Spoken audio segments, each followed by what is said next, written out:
From Pacifica, this is Democracy Now!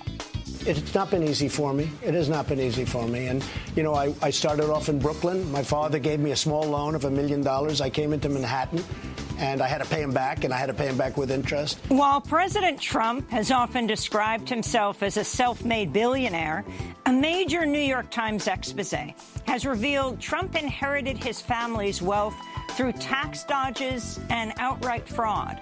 We'll speak to Pulitzer Prize-winning New York Times reporter David Barstow, the lead author of the expose. What we found out is that President Trump participated in a series of legally dubious tax schemes, including instances of outright fraud that greatly increased the size of the inherited fortune he received from his parents, including such things as setting up sham corporations that were intended to basically drain cash from his father's real estate empire without paying taxes. There are now calls for city, state, and federal probes into President Trump's tax practices. All that and more coming up.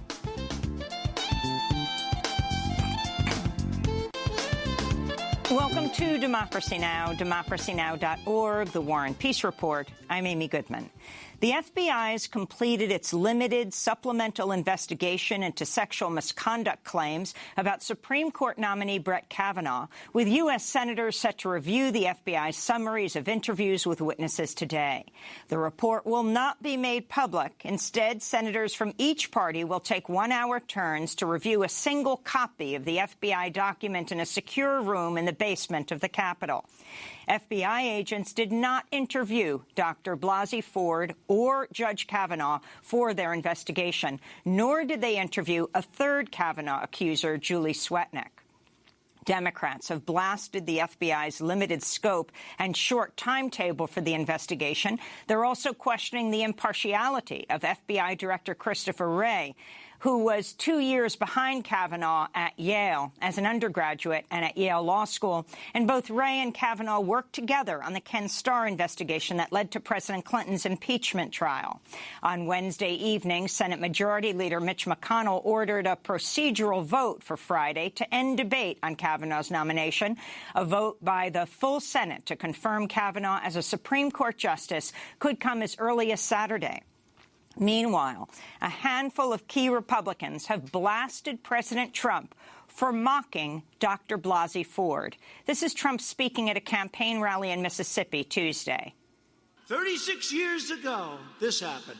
I had one beer, right? I had one beer. Well, do you think it was? Nope, it was one beer. Oh, good. How did you get home? I don't remember. How'd you get there? I don't remember. Where is the place? I don't remember. How many years ago was it? I don't know.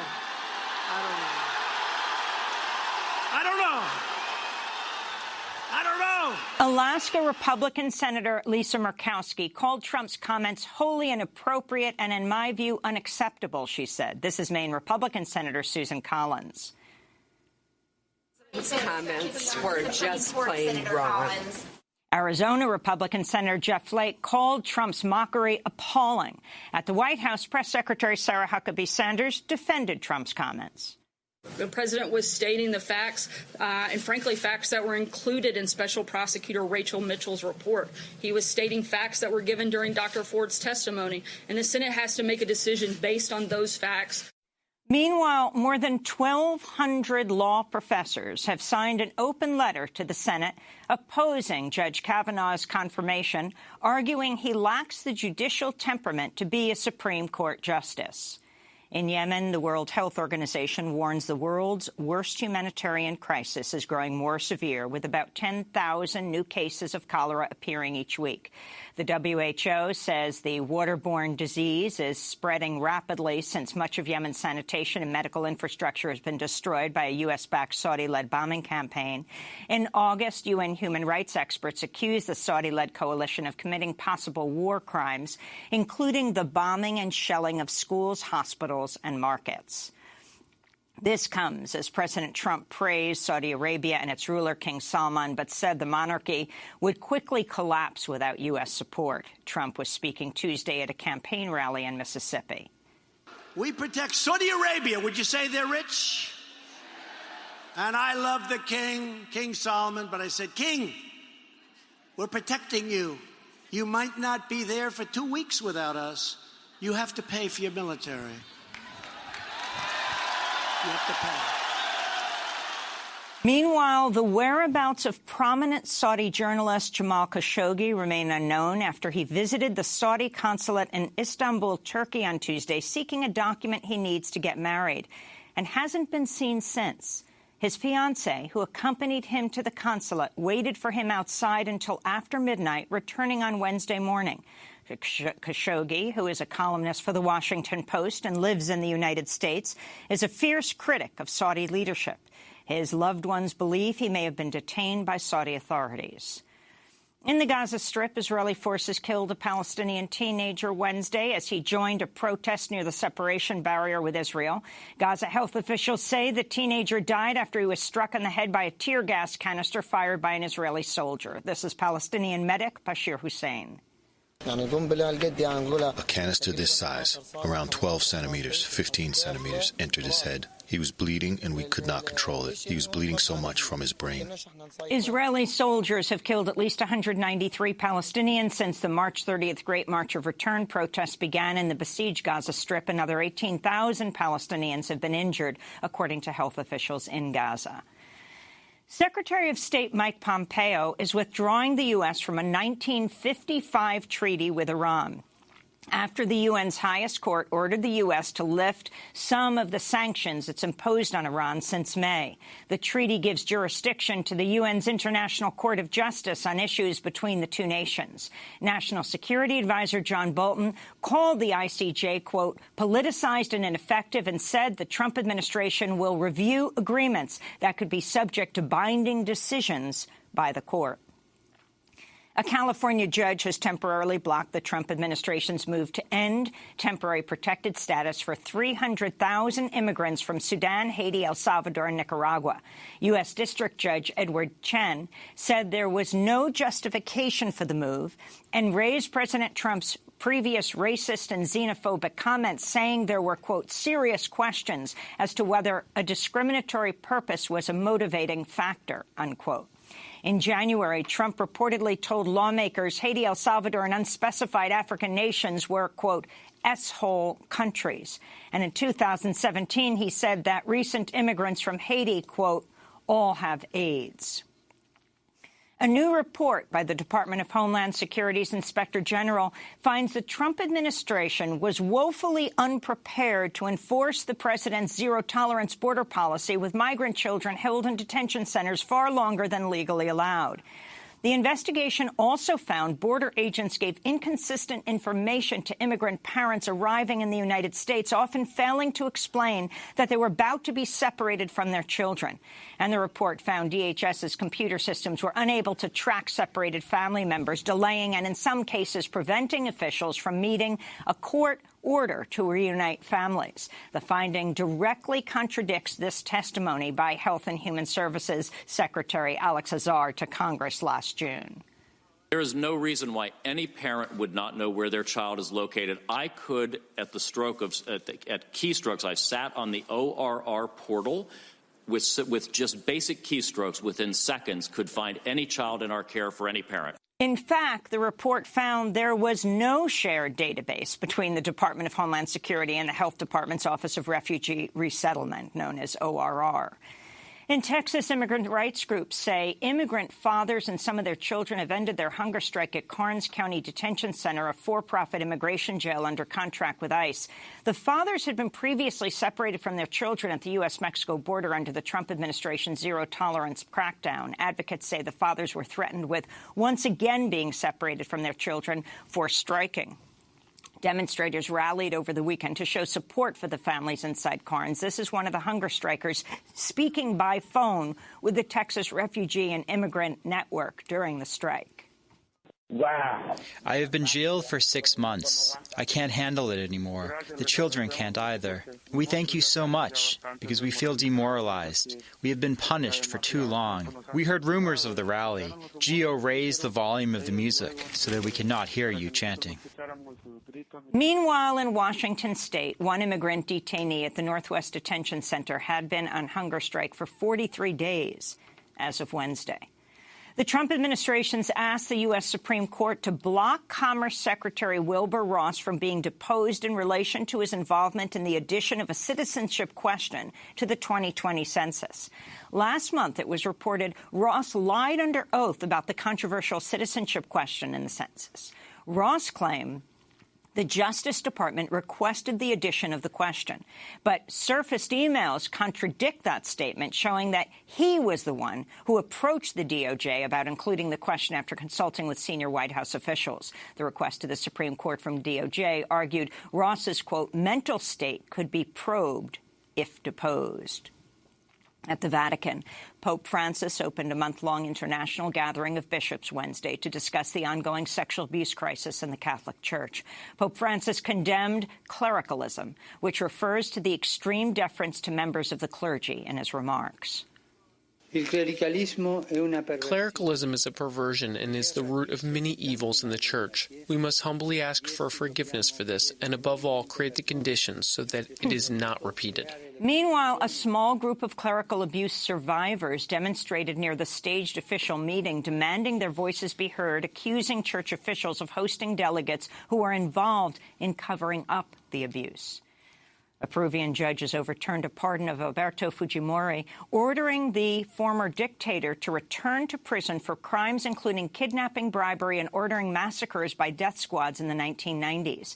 Amnesty International hailed the decision, saying it, quote, sends a clear message that crimes against humanity cannot go unpunished. This is Gisela Ortiz Perea, whose sister was murdered by the Fujimori-backed death squad in 1992.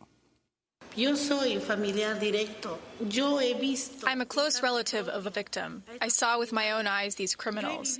I experienced this story, this horrible death that occurred in my family, this suffering that is engraved in my memory year after year. It is awful to constantly have in my mind the face of the criminals. And the most horrible thing is that there are people who continue to call us terrorists. In Louisiana, police arrested 3 women protesters Wednesday after one demonstrator scaled a crane at a construction site for the 163-mile Bayou Bridge pipeline, and 2 others locked themselves to its base, temporarily halting construction. The pipeline is being built by Energy Transfer Partners, the same company behind the controversial Dakota Access Pipeline. Those arrested face felony charges under a harsh new anti-protest law signed by Louisiana's governor earlier this year. In Chicago, a jury will begin deliberating the fate today of Officer Jason Van Dyke, who faces a first-degree murder charge for killing African-American teenager Laquan McDonald in October of 2014. Laquan was 17. The killing was captured on a police dash cam video released under court order, which clearly contradicted police claims about the shooting. The video shows the teenager posing no threat and walking away from the officers before Officer Van Dyke opened fire 16 times, shooting McDonald in the neck, chest, back, both arms, right leg, and head. This is Officer Van Dyke being cross-examined by prosecutor Jody Gleason Tuesday. Did you ever make a decision to stop shooting that night? Yes, I did. And when was that? Once I recognized that he hit the ground. Well, he hit the ground and you continued to shoot, correct?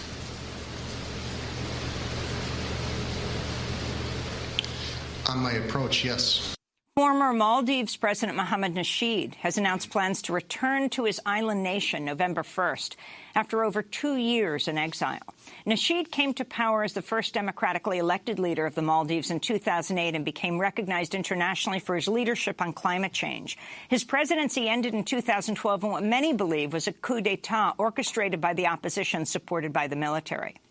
He was charged under the Maldives Anti-Terrorism Act in 2015, a charge Amnesty International described as politically motivated, before seeking exile in Britain.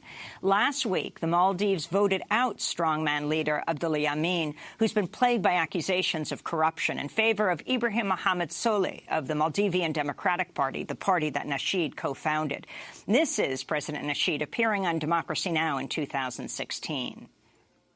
Get all the opposition groups in the Maldives together and to see how we may be able to get the country back on a democratic path. For that, we have been able to come out with a united opposition where most of its shadow leaders are behind bars in jail. But we have a shadow cabinet that would push for reforms, that would also hopefully look to see how we may be able to have a transitional arrangement that would take us to free and fair elections. And those are some of the headlines. This is Democracy Now!, democracynow.org, The War and Peace Report. I'm Amy Goodman. And I'm Nermeen Sheikh. Welcome to our listeners and viewers around the country and around the world. The New York State Department of Taxation and Finance has opened an investigation of President Trump for fraud and tax evasion following a major expose by the New York Times. New York City Mayor Bill de Blasio has also called for a city probe, and Democratic Senator Ron Wyden has urged the IRS to investigate the president. The Times revealed Trump inherited much of his family's wealth through tax dodges and outright fraud, receiving at least $413 million in inflation-adjusted dollars, that is, from his father's real estate empire. The Times' 13,000-word investigative report found the late Fred and Mary Trump transferred more than $1 billion in wealth to their children, and much of it to Donald Trump, paying less than 5% of the $550 million in taxes they should have under inheritance tax rates. As part of a scheme to reduce taxes, Donald Trump also helped his parents undervalue real estate holdings by hundreds of millions of dollars in IRS tax returns. The New York Times also reports Trump earned $200,000 a year in today's dollars from his father's companies beginning at the age of 3, with a salary that increased to $1 million a year after Trump graduated college and to $5 million a year when Trump was in his 40s. Over the years, Trump has repeatedly portrayed himself as a self-made billionaire whose only head start was a small loan of $1 million, he would say, from his father. It's not been easy for me. It has not been easy for me. And, you know, I started off in Brooklyn. My father gave me a small loan of $1 million. I came into Manhattan, and I had to pay him back, and I had to pay him back with interest. He used to say, Donald, don't go into Manhattan. That's the big leagues. We don't know anything about that. Don't do it. I said, Dad, I got to go into Manhattan. I got to build those big buildings. I built what I built myself, and I did it by working long hours and working hard and working smart. More importantly than anything else is by using my own brain. And there was a point where I was making so much, so fast, and it was so easy that I almost got bored. And it's true. I got a very, very small loan from my father many years ago. I built that into a massive empire, and I paid my father back that loan. On Wednesday, President Trump attacked the New York Times. He tweeted, quote, "The failing New York Times did something I've never seen done before. They used the concept of, quote, time value of money in doing a very old, boring, and often told hit piece on me. Added up, this means that 97% of their stories on me are bad. Never recovered from bad election call," he tweeted. The Times article was based on public records as well as tens of thousands of confidential documents, including bank statements, financial audits, accounting ledgers, cash disbursement reports, invoices, canceled checks. The documents include more than 200 tax returns of the late Fred Trump, but do include the president's personal. They don't include the president's personal tax returns, which he's refused to release. White House Press Secretary Sarah Huckabee Sanders responded to the article during Wednesday's press briefing. I'm not going to sit and go through every single line of a very boring 14,000-word story. The only thing, I will say one thing the article did get right was that it showed that the president's father actually had a great deal of confidence in him. In fact, the president brought his father into a lot of deals, and they made a lot of money together, so much so that his father went on to say that everything he touched turned to gold. The president's lawyer addressed some of the specific claims and walked through how the allegations of fraud and tax evasion are 100% false and highly defamatory. There was no fraud or tax evasion by anyone. He went on much further, and I would encourage you to read every word of his statement, which completely undercuts the accusations made by the New York Times. We're joined right now by David Barstow, the 3-time Pulitzer Prize-winning investigative reporter for the New York Times, lead author on this new investigation revealing the original source of President Trump's wealth. David Barstow shares a byline with Suzanne Craig and Russ Buettner on the New York Times exclusive Trump engaged in suspect tax schemes as he reaped riches from his father. Welcome to Democracy Now! So you have been attacked by the White House for what you've done, the piece they call old and boring. Tell us first, I mean, this is a massive piece which is being reissued on Sunday, is that right, by the New York Times? Yep. Many-page piece. Headline, Trump took part in suspect schemes to evade tax bills. Talk about how you found this information and what were your key findings, David? Well, first, how we found it was kind of the old-fashioned way. It was going to courthouses, scouring public records, knocking on a lot of doors, and gradually over many months, piecing together, building this trove of documents, over 100,000 pages. By the time we were ready to publish. And I think most significantly, in terms of for people to be able to assess this story, it's important to know that this includes literally tens of thousands of pages of never-before-seen documentation of the actual inner workings of Fred Trump's real estate empire. But those documents, if I could just interrupt briefly, those were confidential records, so you couldn't have gotten those from the public. Yeah, you only records. Get those by knocking on a lot of doors. What doors did you knock on? I'm not going to talk about that, but good try. Talk about your major findings, particularly what you say is this illegal transfer of wealth. So I think there's two core findings. One is simply that the narrative that Donald Trump has sold to the public for many decades now, the thing that made him famous, that gave him political power, and that ultimately I think was a central focus of his presidential campaign, is this narrative that he is a self-made billionaire.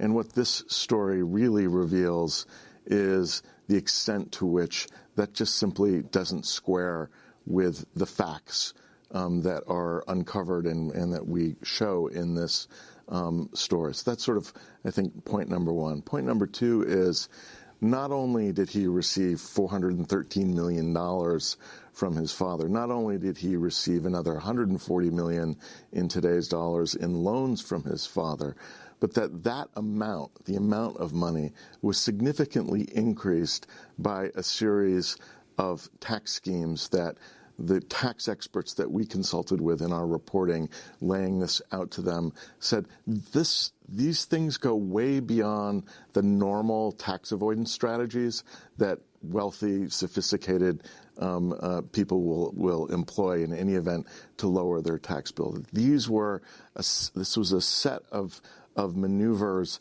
that were actually intended to deceive the IRS about the value of things that were being given from Fred and Mary Trump to Donald Trump and his siblings. I think those are the two main points, that, there's a huge amount of money flowing, not just when he was a young man, but actually throughout Donald Trump's life, especially when he was in financial difficulties, especially when he was taking on new projects, and that river of money was fed very much so by tax evasion, tax dodges. Tax evasion and tax dodgers, and we're going to find out just what those were. We're speaking to three-time Pulitzer Prize-winning journalist David Barstow, who's just been attacked by the White House for this massive expose in the New York Times about how Donald Trump gained his wealth. Stay with us. Well, I suppose that old man Trump knows this time is racial hate. He drawed up in that blood pie of human hearts when he draw that color line. Here at his Beach-Haven family project. Beach-Haven ain't my home, though I just can't pay this rent. My money's down the drain and my soul's badly bent. Beach-Haven is Trump's town where the black folks come to roam. No, where Trump or Beach-Haven ain't my home. I'm calling out my welcome to you and your man both. Welcoming you here to Beach-Haven, to love in any way you please and have some kind of decent place to have your kids raised up in. Beach-Haven ain't my home, no, I just can't pay this rent. That's called Old Man Trump. The song was written but never recorded by Woody Guthrie, again by Ryan Harvey, Ani DeFranco, and Tom Morello. Yes, Woody Guthrie never recorded it, but it's about his landlord, Donald Trump's father, Fred Trump. In the 1950s, Trump lived in a Trump-owned, Woody Guthrie lived in a Trump-owned apartment building in Brooklyn. This is Democracy Now!, democracynow.org, The War and Peace Report. I'm Amy Goodman with Nermeen Sheikh. In the New York Times expose on Trump's tax practice, the reporters referenced several reporters who did groundbreaking work on Trump's finances. One of them was the late Wayne Barrett, who wrote the book Trump, the Deals, and the Downfall. He appeared on Democracy Now! In June 2016 and said Fred Trump's financial support of Donald Trump was, quote, unbelievably crucial in Donald's rise to prominence. When he opened his first office in Manhattan, the rent was paid by his father's company out here on Avenue Z in Brooklyn. And everything that he did, whether it be the Grand Hyatt, for example, to get the financing, he got the financing from two banks that his father had used his father's relationship banker, and the father had to sign the financing agreements. I mean, they're not going to give a 30-year-old kid $35 million in 1978 to build a hotel. It has to be done with Fred's resources. And Fred Trump was a great outer borough builder and really built good housing, 20,000 units totally, all over Queens, all over Brooklyn. Some of them towers like Trump Village, many of them single-family homes that he had a great reputation as a builder. He was as politically wired as his son was. I mean, they played the political game, both of them, expertly, but Fred Trump was indispensable. I mean, even Trump Tower, which comes along later in Donald's career, could not have been done without Fred coming in and supporting the financing of it when he opened his first casino in Atlantic City, when he bought the first properties, the leaseholds for the first properties for Trump Plaza, his casino in Atlantic City. Fred rode down in the limo with him and signed all the leasehold documents. Nobody was going to be financing this kid developer, kid casino operator.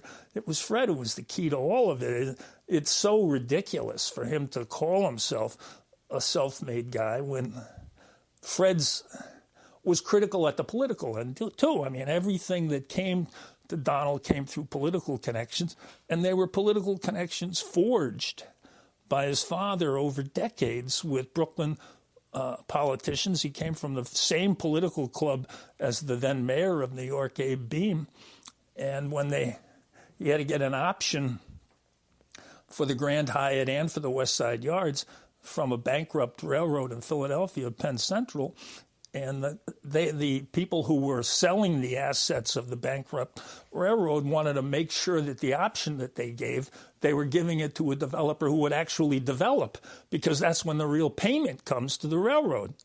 And so they came up from Philadelphia, and Fred Trump greets them.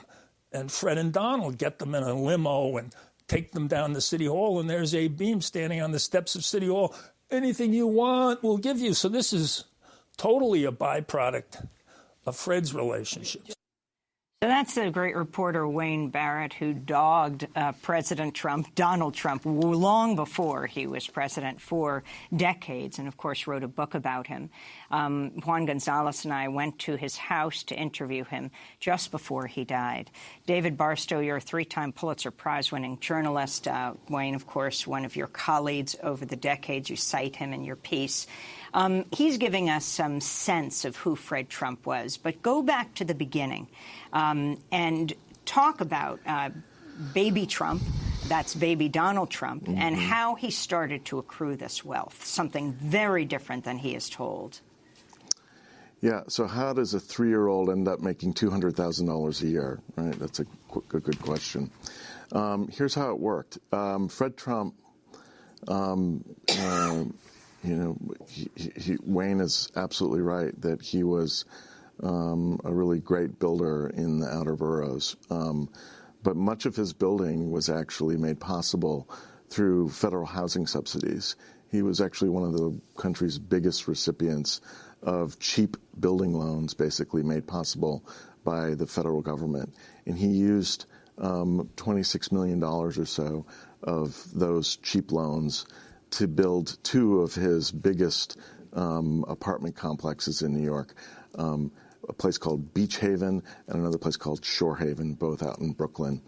These are massive, massive apartment complexes, thousands and thousands of units. And so he was building those in the late 40s. And what he did was something quite clever. He put the land underneath the buildings into a trust and made his children the beneficiaries of that trust. And then he had the companies, his companies, that were actually building the buildings on top of the land, sign 99-year leases to pay rent to the landlords, his young children. And so what that meant was that Donald Trump, starting at age 3, was Fred Trump's landlord. He was collecting rent payments from Fred Trump's companies. And it was this kind of maneuver, right, setting up these sort of mechanisms, these financial mechanisms that would just kind of create this automatic streams of money that would just sort of month by month by month would trickle into trust accounts or into partnerships and find their way ultimately into the pockets of his children. Fred Trump was just a genius at coming up with new ways, new revenue streams to funnel into the pockets of his children. So he didn't just make his children his landlord. He also made his children his banker. He made Donald Trump didn't just put him on the salary as a vice president of Fred Trump's companies. He also then paid him separately to be his consultant. He paid him separately to be a property manager. He paid him separately to be a purchasing agent, and on and on and on it went. And in the course of as we gathered up all of this, the records from inside of his Fred Trump's real estate empire, we started counting up how many different revenue streams has he created for Donald Trump through the years, and we got up to 295. That's what we counted, what we were able to document. Some of these things, they weren't in and of themselves big money. Like, for example, Fred Trump funneled the laundry revenue from his buildings to Donald. That's not a lot of money. But when you sort of start aggregating it, putting it all together, it's this mighty, endless river of money flowing constantly into the bank accounts of Donald Trump. I mean, one of the things that you do in your piece is you give a very strong sense of the extent to which Fred Trump seemed to have a special relationship with Donald Trump, because you explain that so much of the money accrued to Donald Trump as against his other children. So, what did you learn about why that would be the case? And also that the principal illegality, what you spoke of Beach Haven and Shore Haven, the responsibility for that is Fred Trump's. And is it actually technically illegal, what he did? So in that transaction, there's nothing illegal about that transaction that we've uncovered. That's not the point that I'm trying to make there. That's an example, though, of one of the many different ways that Fred Trump was enriching Donald Trump, starting from a very early age and continuing on up forward. I'm sorry, the other point was... The question about the relationship between Fred and Donald, because why did he give so much money to... So Fred Trump had an older son, Fred Trump Jr., who initially was kind of going to be the heir apparent, right? And Fred Trump was interested in, he really wanted to pass this dynasty on to one of his children. And Fred Jr. was sort of the first kind of natural heir apparent as the oldest son. But he didn't have the passion for the business. He had other interests. He liked to fly airplanes. He loved music. Fred Trump, the father, considered Fred Trump, the son, to be a little too soft, a little too nice. And before long, it became clear that he was not going to be the heir apparent. The heir apparent was going to be Donald Trump. And Donald Trump was very aware of his father's disapproval of Fred Jr. He witnessed this. Fred Sr. could be quite cruel.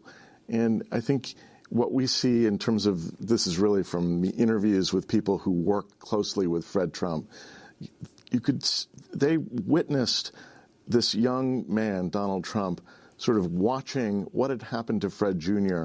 and almost forming himself into Fred Jr.'s opposite. If Fred Jr. was soft, too nice, well, Donald was going to be a shark. He was going to be a killer. So that I think is sort of at the core of this father-son relationship, which is very much what this story is about. It is about a father-son relationship. These two men were extraordinarily close.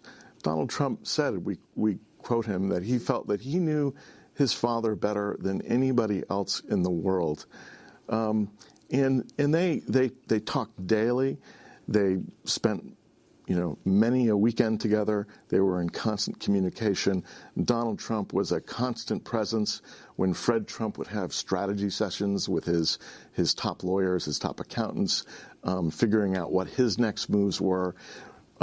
Fred Trump was often this sort of silent, lurking presence at Donald Trump's big, flashy press conferences. And so it was more than just a father-son relationship. It was also a partnership. It's interesting you talk about the amount of federal grants that he got, that Fred Trump got, and interesting that just as Donald Trump came into the business, they were sued because they're getting federal support and they're discriminating against African Americans. But I wanted to go back to read from your report, David Barstow.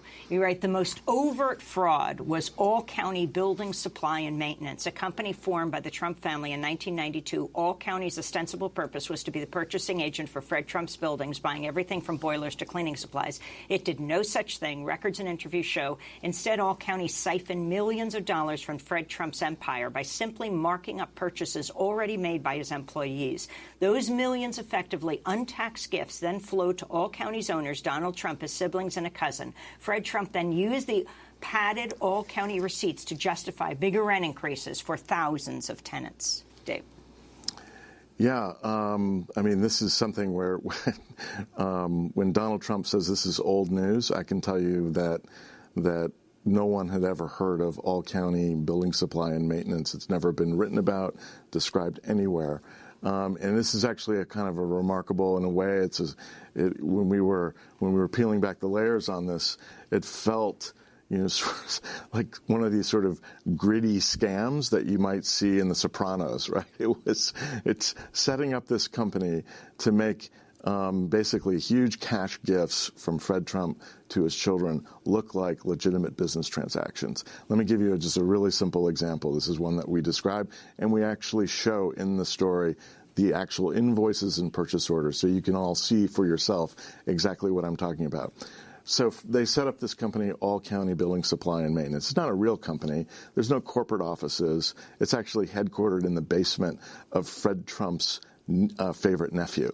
The owners of All County Building Supply, though, were Fred Trump's 4 children and his nephew. And all that happened was, so anytime Fred Trump was going to improve his buildings, he had to buy stuff, right? And in this case, as soon after they formed this company, they bought 60 boilers, 60 big, expensive boilers from a company in the Bronx. Fred Trump himself personally negotiated the purchase price of these boilers. Hundreds of thousands of dollars worth of boilers. The man who sold Fred Trump these boilers, Leon Eastman, told me in an interview that one day he comes back to his office and there's an envelope and there's a check, huge check, from this company, All County Building Supply. He's like, who the heck are these guys? Never heard of them, didn't know who they were. And what that was it was All County Building Supply was paying him the price that Fred Trump had negotiated, but then All County Building Supply would turn around and would send an invoice to Fred Trump for the very same boilers, but the invoice was padded, marked up 20, 30, 50% more. So all it was doing, it was just a invoice padding operation. It was taking the things that Fred Trump was already buying, adding 20, 30, 40, 50, 100% more, and then charging Fred Trump. Fred Trump was effectively overcharging himself. That's what it looked like on paper. But in fact, all of those profits are then flowing directly to his children. That's point number one. And he's not just a child. Donald Trump is like 46 when All County was set up. Yes, absolutely. Absolutely. And this was part of a fairly well-considered and orchestrated strategy that the Trump family came up with when they realized, Fred Trump he's getting up there in age. He's starting to suffer some ill effects, dementia, other problems. And they're realizing if he dies, all of this empire, all of the buildings and huge amounts of cash sitting in his accounts, those are going to be subject to a 55% tax, inheritance tax. And so the idea was, well, wait a minute, how do we pull that cash out of the empire before it gets taxed 55%? How do we shift all of those buildings into our pockets before they get taxed 55%? And in this case, I think one of the things in the All County Building Supply case, and I think it helps you sort of see at least the mindset here, is not only do they come up with this ruse basically to disguise cash gifts as legitimate business transactions, but then they submitted those padded invoices to the state regulators who govern rent increases in New York. And they used those inflated invoices in order to justify rent increases for thousands of the tenants who lived in Fred Trump's apartments. Mostly we're talking, these are working class, middle class folks who were seeing their rents go up, $5, $10, $15 a month, in part because of these inflated invoices from All County Building Supply and Maintenance. And can you speak specifically about the Starrett City development in Brooklyn, which Fred Trump made an investment in the 1970s? So Starrett City is really one of the largest federally subsidized housing developments in the country. It's massive. It's even bigger than Fred Trump's apartment complexes. And in the 70s, when they were trying to build Starrett City, they needed some extra money, so they were looking for private investors. It was basically going to be this investment that would create huge tax losses. That's why rich people wanted to get in on Starrett City. It would create huge tax losses. So Fred Trump could use his losses at Starrett City to shelter all of his profits from his empire. So he made an investment into Starrett City, but he also made an investment for his kids as well. And so Donald Trump, starting at a very early age, was getting these huge tax breaks from Starrett City. In fact, those tax breaks helped him avoid paying any federal income taxes at all in the late 1970s. And then of course, as time progresses, Starrett City is now worth a heck of a lot of money. It recently sold for nearly $1 billion. And in fact, that investment that Fred Trump made way back in the 70s is going to give Donald Trump a windfall of $16 million this year. Before we go to break, how much money would you say Fred Trump avoided in taxes? Hundreds of millions of dollars. Hundreds of millions of dollars Paying in something taxes. like, I think you said $50 million instead of $500 million. So, yeah, I mean, it's pretty simple math, right? We see that he transferred well over $1 billion in wealth to his siblings. It's a 55% tax rate. So you're talking about a tax bill, an expected tax bill of around $550 million. The tax records that we obtained show that the Trump family paid $52 million in gift and estate taxes. So rather than paying a 55% tax rate, they paid about a 5% tax rate. The question then is, how did they avoid the other $500 million? What happened to that? First of all, just to be clear, not all of that, we certainly don't say in the story, and we don't allege anywhere that every penny of that was evaded money. Some of it was just usual tax avoidance measures that all rich people use.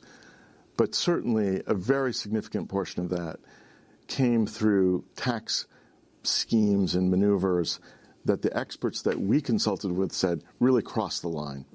We're going to go to break and then come back to this discussion. What was illegal? What was improper? David Barstow, three-time Pulitzer Prize-winning investigative reporter, lead reporter on this massive 13,000-word piece investigating Donald Trump's wealth and where it came from. The title, Trump Engaged in Suspect Tax Schemes as He Reaped Riches from His Father. This is Democracy Now! Back with David Barstow in a moment.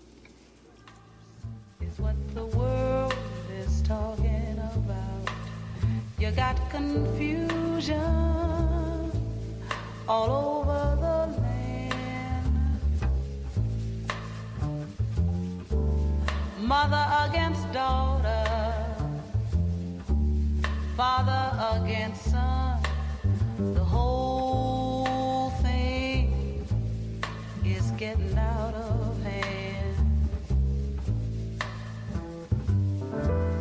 But folks wouldn't have to suffer if there was more love for your brother, but these are trying times.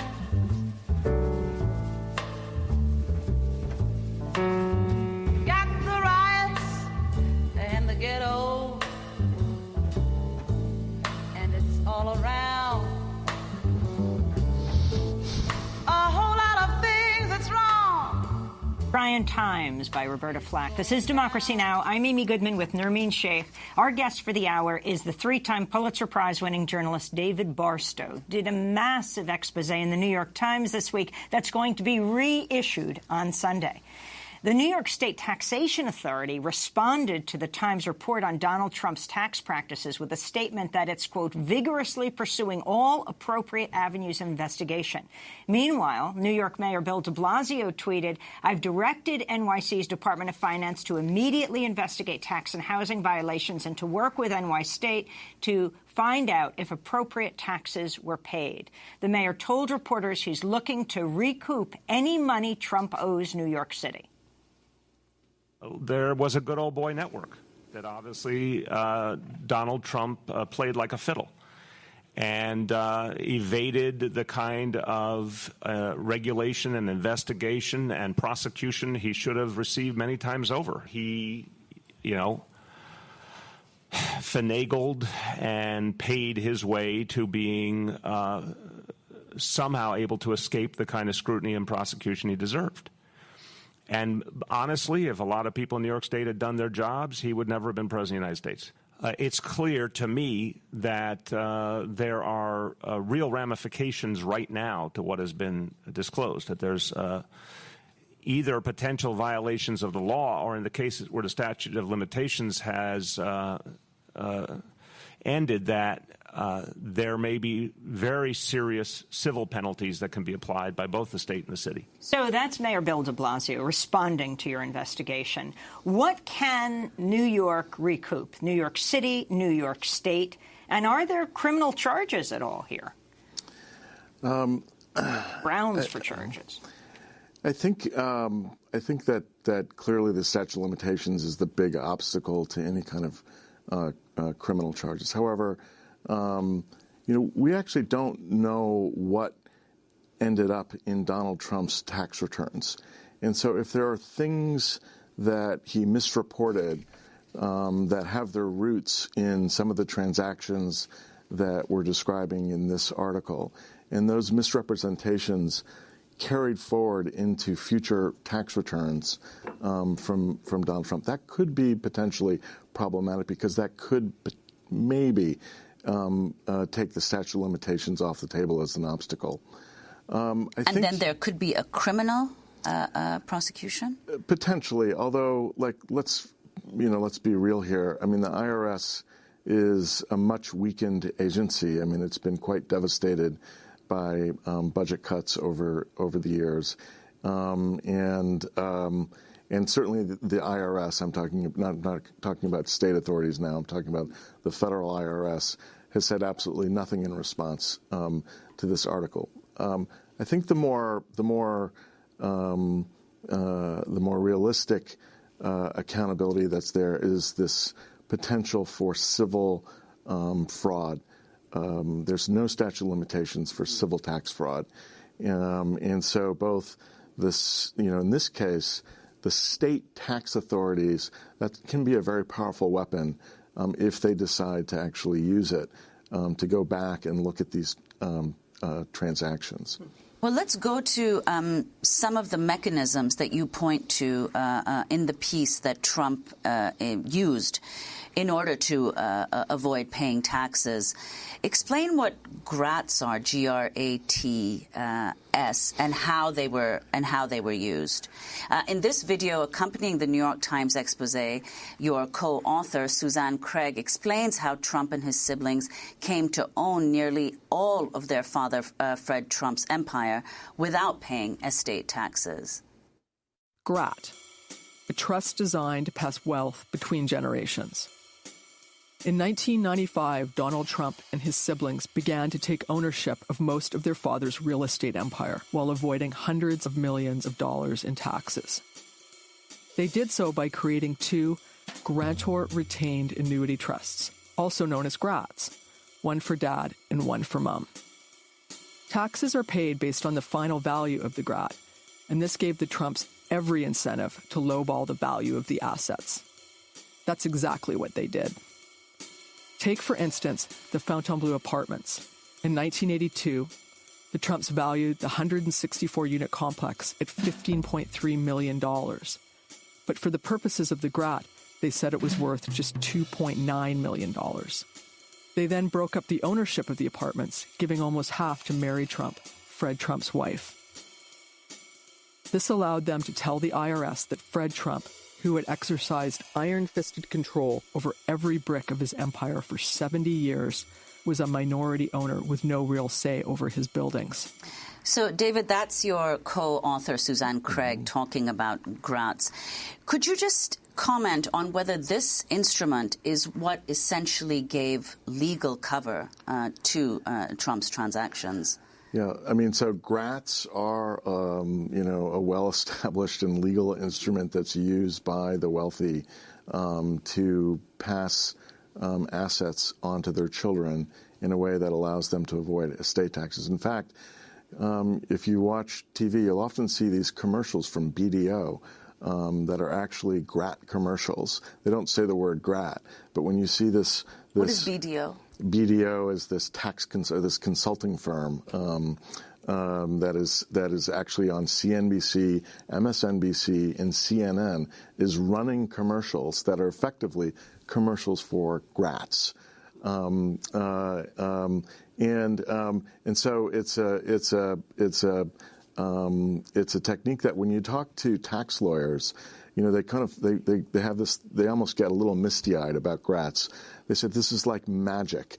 These things are these incredible devices that assets go in, all kinds of financial gymnastics occur inside of them, and then assets come out and they're like free of taxes. I wanted to go to another of your former colleagues, and that is David K. Johnston, also a fellow Pulitzer Prize winner and now editor-in-chief at DCReport.org. He noted on MSNBC that Trump's sister, who's a federal judge, is heavily implicated in these charges of tax fraud. Let's keep in mind, Donald's sister, Marianne Trump Berry, is a sitting judge on the Third Circuit Court of Appeals. She's a senior judge. I tweeted today that I think she should immediately remove herself from the bench. We should not have a tax cheat in the White House or on the federal bench. What do you think of this? That's David K. Johnston. David Barstow. So I think the important thing to say about this is that Fred Trump's estate tax return is a very important document. And there were 3 executors. There were 3 people who signed off on that estate tax return. One was Judge Barry, one was President Trump, and the third was Robert Trump, the president's younger brother. When you sign an estate tax return, you're responsible for the accuracy of that tax return. You're responsible for accurately describing the assets, and you're also responsible for describing all of the gifts that were given by the person in that estate. So what we describe in our story is that the estate tax return that the 3 of them signed, that the 3 of them vouched for, that tax return is grossly inaccurate. It used all of the same kind of techniques that we described in other parts of the story, and it did so in order to make what was left of Fred Trump's empire look like minuscule. And so I think that actually, that the fact that she put her John Hancock on that estate tax return, I think that's an area that is potentially problematic. What most surprised you in what you found, David, as we begin to wrap up? The thing that I think continues to surprise me about Donald Trump is that this is this guy who has been so much in the firmament of our culture and our media for so long, and yet there's so little that we actually know about him and his finances. There's this mountain of books and interviews, and it's daunting to look at. But when you kind of put all of that aside and just try to get to ground truths with this guy, it's every time we've done that, we feel like, oh my gosh, the idea, whatever the idea was that we thought we had about him, it's quite different when you pull some more layers back. After Fred Trump's death, you write his empire's most valuable asset was an IOU from Donald Trump. And you say he betrayed his father in what he wanted with his empire. Yeah, Fred Trump really wanted the empire to stay in the family. Donald Trump was in some financial difficulty again in 2004, and he was the one who came into a family meeting and said, it's time to sell Dad's buildings. And so they did. And the irony is the price that they got for all those buildings was actually hundreds of millions of dollars less than what the actual property was worth, according to banking records that we have uncovered. Do you think this will somehow lead to seeing Donald Trump's tax returns, this expose and the political blowback from it? It's hard to say. It depends so much on who's actually in control of the subpoenas in Congress on the basis of what happens in the midterm elections. But they could subpoena them. Sure, absolutely. And so if the Democrats came to power. And every Democrat, every You know, there's a long line of Democrats who have said this story is all the more reason to exercise that subpoena power should they win the control And your of the piece House. is coming out again on Sunday? It is, as a special section. David Barstow, three-time Pulitzer Prize-winning investigative reporter for the New York Times, lead author on the new New York Times expose, Trump engaged in suspect tax schemes as he reaped riches from his father. We will link to the many-page expose. That does it for our show. Happy birthday to Becca Staley, our director. Democracy Now! Produced by Mike Burke, Renee Feltz, Noreen Shea, Carla Wills, Laura Gottesdiener, Tammy Warnoff, Sam Alkoff, John Hamilton. I'm Amy Goodman with Noreen Shea. Thanks so much for joining us.